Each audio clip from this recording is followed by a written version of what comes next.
Our kids needed love.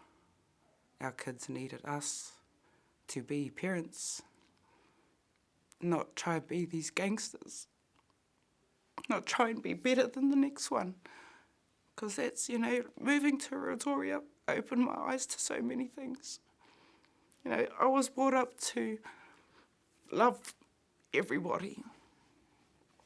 And, but the thing is, my parents, they told me this is what you need to do, this is what you need to do, but they didn't do it. You know, and I didn't realise that till now, till I met E Tū Whānau. And then it made me realise what, you know, shit, our kids are doing what we're doing. So that's when I thought, fuck, we need to change something here. You know, this isn't right. We can't really, you know, I've always been a person to say, practice what you preach, always. You know, and then I thought, I'm being a hypocrite. You know, I can't do that anymore. So I just stuck to those E Tū Whānau values, and that was me. I was away. I stopped smoking pee. Yep, that's a while ago now.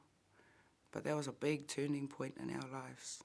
One of my cousins, we were talking, because he sees what we do. Like, before E Tū Whānau came along, everything, he used to come over and just have a talk. He's from Tiki, where I'm from.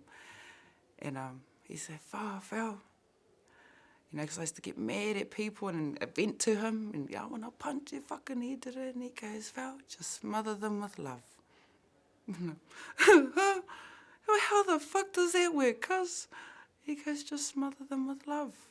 As angry as you get, love them. It'll kill them even more. And you know what? He was right.